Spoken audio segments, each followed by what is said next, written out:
Let's face it, golf is an emotional sport. Today's video, I'm going to talk to you about what I do on the course to manage my emotions while I'm playing a game of golf. Let's do it. Write me out.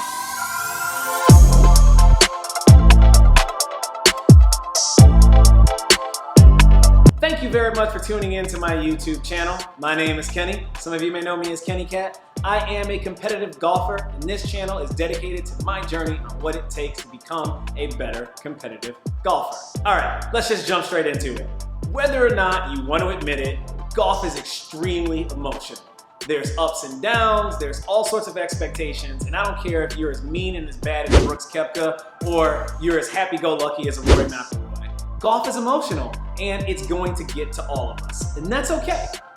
In last week's video, I talked about my plan on what it would take to become a better scorer, but as you all know, golf has a really cruel way of taking our plans and crumbling that crap up and just throwing it to the side of the road. Because that's golf for you. She don't care. Let's just say, on average, most rounds of golf are about 4.5 hours, give or take. Got me thinking about how much time you actually spend physically golfing. That means getting prepared and getting ready for your shot. So I took 79 shots today, and excluding, let's just say, 7 or so quick tap-in putts, I took no more than a few seconds. Most of the time that I've spent actually golfing today was, let's just call it an average of a minute per shot. Getting prepped, selecting my club, picking my target, getting set up to the ball, and actually executing the swing. The other 3 hours of the round, it's just empty space. It's somebody else hitting a golf shot, it's me thinking about a million different other things, and that's why golf is so emotional. I'm only spending 20 to 25% of my round focusing on what I have to do. The other 75% is just blank air for all the doubt demons and everything that creep into your mind. And when you're on a course and you're thinking about your expectations of what you're going to shoot, and you're worried about that last shot that you hit, or you're worried about an upcoming hole, that's a lot of empty space for a lot of things that start getting screwy inside of your mind. I've actually been reading a really good book called The Elements of Scoring by Raymond Floyd. If you have not read this, I would highly recommend you buy a copy of this book. I'll put a link in the description below. It's maybe only a couple of bucks on Amazon. And man, is this a really good read. In the book, he talks about playing relaxed and playing within yourself. And it really got me thinking before I head out to the course to put some things in motion to make sure that I could play as relaxed as possible and play within my skill level. I want to talk about a couple of the things specifically that I've been doing to make sure that I can not manage my emotions, but keep my emotions from getting the best of me while I'm playing on the course. I have a really good idea that I've been focusing on, and the number one thing that I've been doing is make as many decisions as I can before I get to the course. I had my tee shot strategy selected before I got to the course. I basically decided what holes I had enough room to hit driver, and the holes that I didn't have enough room to hit driver, what clubs would I hit, and how would I play the course. The second thing that I've been doing while I'm on the course is removing emotions from club selection. All too often, I find myself in a scenario where I'm like, I think this club can get me there, or I think this club may be able to get me there, and that's just the wrong way of going about it. In my scorecard holder, I've actually got the averages that I hit clubs carry-wise. So when I'm looking at a hole and I'm going with my strategy like I discussed in the previous video of hitting to the center of the green, I know for a fact that my 8-iron on average carries 161 yards. This actually happened today because there was a green that was like 163 or 165. Now, previously, I would have definitely tried to muscle an 8 up there, but we remove emotions out of the decision. The card says 161, so if the green's at 165, that means that we got to hit a different club. The third thing that I've been working on is my commitment scorecard.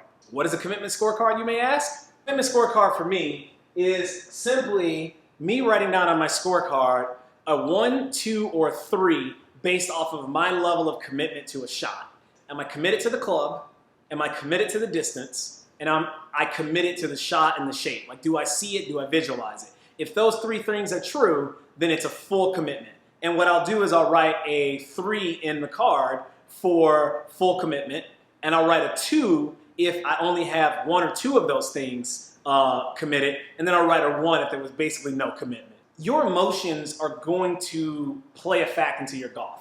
Sometimes I'm going to hit bad shots, sometimes I'm going to hit amazing shots. That doesn't change whether or not I was committed to the shot. I want to remove myself from the emotional state that I can get myself into.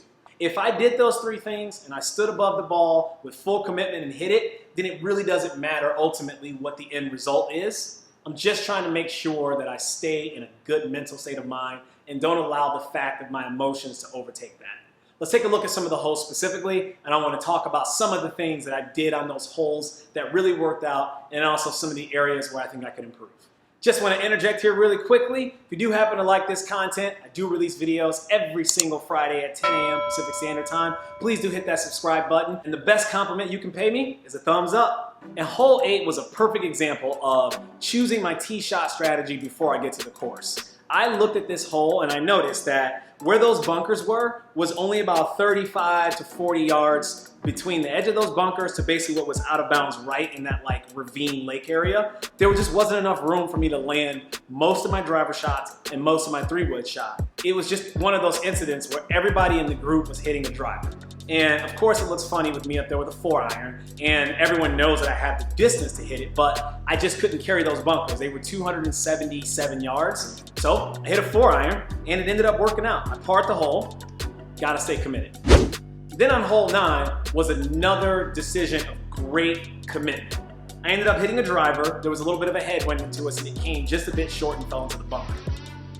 Now, this bunker had a really high lip on it. And even though I was only about 150 yards from the front of the green, I just looked at it and realized at this point, I've got to take my medicine. I have to be committed to my previous video. When I'm out of position, play for the bogey. I ended up hitting a really good sand wedge about 13 feet from the flag. I ended up just having to convert it for a par. I have to stay committed to taking my medicine. When I'm out of position, I just gotta get the ball back in the play. Then we move on to hole 11, which is a relatively simple par 3. I had a 9-iron off the tee, and I was committed to the 9-iron. I just hit a very poor shot. I decided to go with a little 9-iron bump and run, and it was a lot of green to work with. I missed on the fast side, felt very comfortable with it. I ended up hitting the 9-iron into this hill on the green, and it sloped back down, which still wasn't that big of a deal. And all I had was like a 20-foot putt to get it close to the hole, take my bogey, and get the heck out of the hole. I ended up hitting the putt, and I didn't read it with enough break, and it just sloped left below the hole. It was maybe 5 or 6 feet, which again, not a big deal. From 20 feet, leaving it 5 feet short, 6 feet left, not that big of a deal. I was very committed to the putt shape. I was very committed to the stroke. I just left it short. But where the problem came was I hit the second putt, and I ended up pushing it just right. I overread the putt, and I shouldn't have been that frustrated on it. But as we know, emotions happen on the golf course. I did want to make a double. I was playing pretty good golf, but at the end of the day, I was committed to all those shots. I shouldn't have taken it as personally or as emotionally as I did, but I definitely harbored some emotion on that shot, and I thought I let it go. On to the next hole. I stood over the tee shot with the driver, and I've been hitting the driver pretty darn good all day. And I was committed to the shot. There was more than enough place for me to land this into the fairway, my shot shape, everything looked great. And when I swung to hit it, I think I almost missed like the driver face. I hit it right out the neck of the driver, and it just hit this post that was maybe 15, 20 feet in front of the tee box and bounced left like straight into the woods. Now, at that point, I realized that I was still fuming mad from missing that 6-foot putt on the hole before. In hindsight, this is an area that I'm going to have to work on. It's not just enough to let it go, I have to actually work at letting it go. Because subconscious emotions were definitely on that tee box. I cannot explain to you how I missed that drive so badly, other than it was clear that I was subconsciously still impacted by the shot that came before. And then finally, on hole 16, I had a pretty good 3-wood shot. I just yanked it straight left, ended up putting myself into a position that was like a really sandy lie that was maybe 140 yards left of the green. As I was standing there, part of me looked at it and thought, I could probably get a 9-iron to that green. It was over bunkers, and there was a tree branch that was hanging over that was just a little bit in the line. Then after a bit of he and hawing back and forth, I just said to myself, Kenny, you're out of position. What's the rule?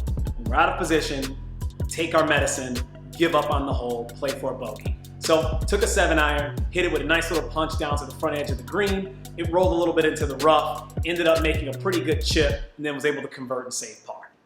I stayed committed to my process, And ultimately, it ended with me shooting a very good score. I didn't have any birdies today, but I was able to pull myself back together after those 2 really bad holes. I'm super proud of that. I'm going to continue down this path because I know it's going to make me a better scorer.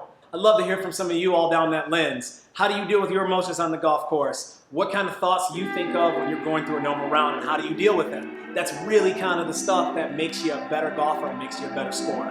As always, thank you very much for watching. That's all I really got for you. Deuces, people. Let's keep it